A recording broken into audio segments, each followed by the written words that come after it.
Welcome to Brain Booster. Did you know that, contrary to popular belief, British troops were not ill-prepared for the trench warfare in the First World War? This might come as a surprise to many, as it is often said that the soldiers were thrown into the trenches to face the German forces without adequate training. But let's delve a little deeper into the matter. Recent archaeological discoveries in England have painted a different picture. Evidence of extensive training facilities, including elaborate training trenches, have been unearthed. These were not just simple dugouts but intricate replicas of the German lines. Instructional models were also part of the package, providing hands-on experience for the troops. The military went to great lengths to ensure that the soldiers were well versed in the realities they would encounter on the battlefield. The idea was to provide as realistic a training as possible.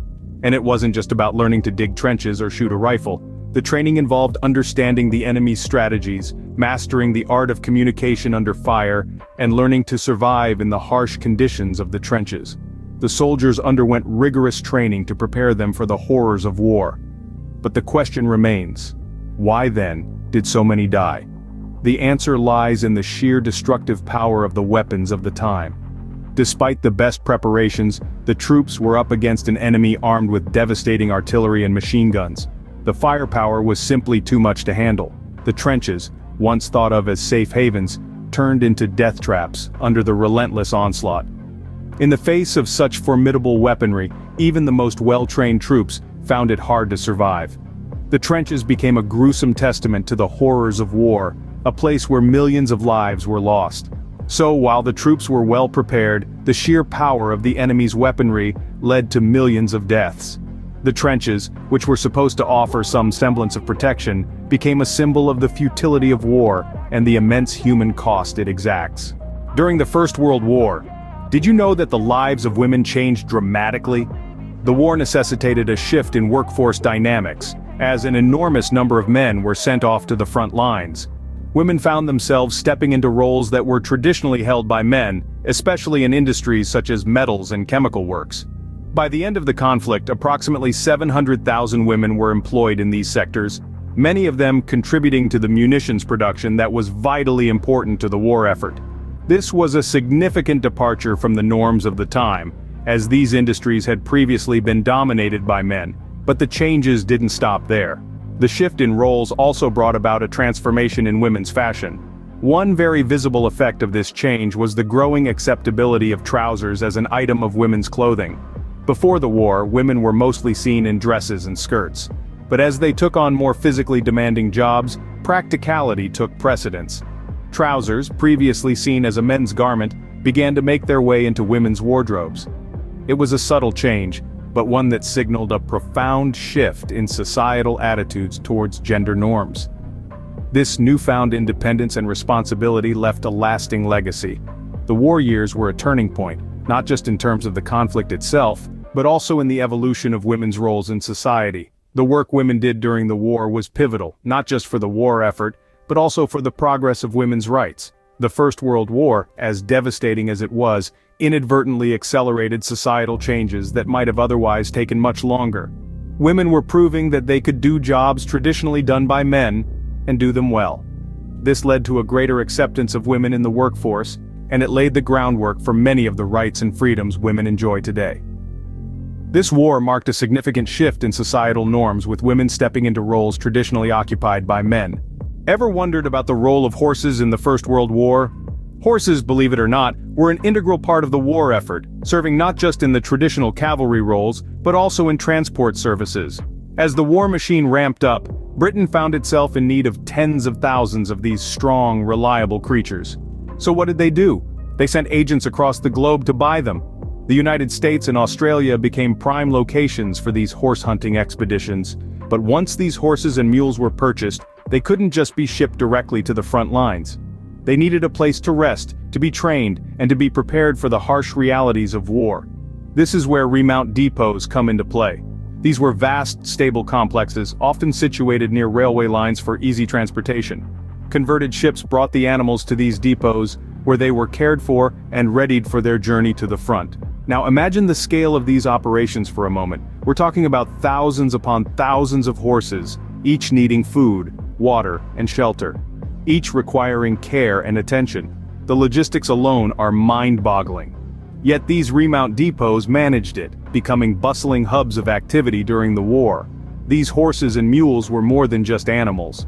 They were a lifeline for the troops on the front. They hauled heavy artillery, transported supplies, and carried wounded soldiers to safety. They worked tirelessly, often in harsh and dangerous conditions. Their contribution, their sacrifice was vital to the war effort.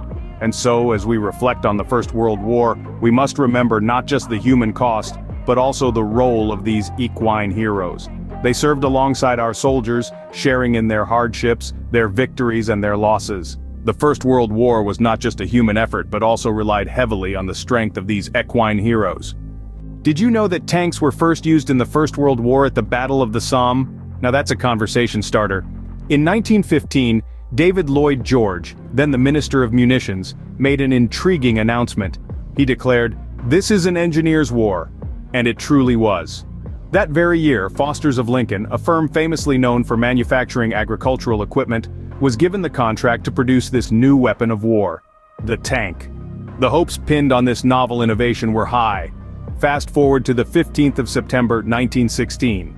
Amid the chaos and carnage of the Battle of the Somme, a total of 49 tanks were deployed. This marked the weapon's inaugural appearance on the battlefield, a sight that must have been as terrifying as it was awe-inspiring.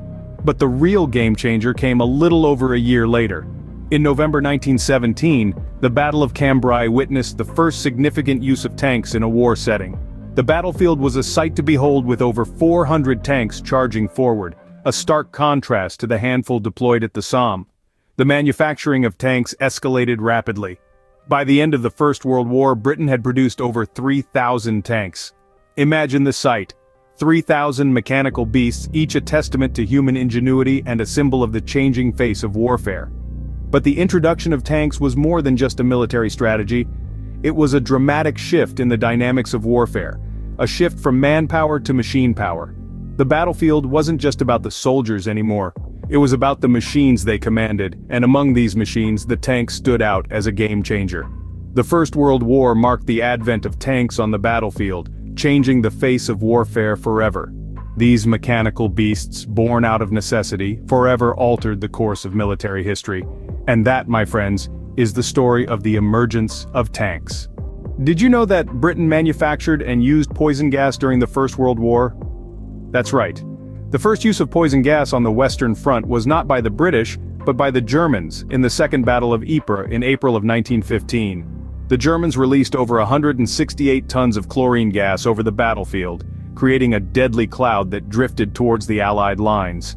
This horrific new weapon of war was unlike anything the world had ever seen. It caused panic and confusion among the troops, many of whom had no idea what was happening. The effect was devastating, causing a significant number of casualties and creating a psychological terror that would linger long after the battle was over. In response to this terrifying new form of warfare, Britain began manufacturing several types of war gases at various locations across England. One of these gases was mustard gas, a particularly nasty substance that caused severe burns and blisters on the skin and could damage the lungs if inhaled. In Banbury, a local engineering firm developed a machine to fill mustard gas shells. The shells would then be shipped to the front lines where they would be fired at enemy positions. The earthwork remains of the National Filling Factory in Banbury are now protected as a scheduled monument, a testament to the grim realities of war. The use of poison gas during the First World War was a disturbing development. It marked a new era in warfare, one in which the objective was not just to kill the enemy, but to cause as much suffering and terror as possible. This was a time of many firsts, from the introduction of tanks to the widespread use of machine guns. But perhaps one of the most chilling firsts was the use of poison gas on the battlefield. It was a weapon that would forever change the nature of warfare, and its legacy is still felt today.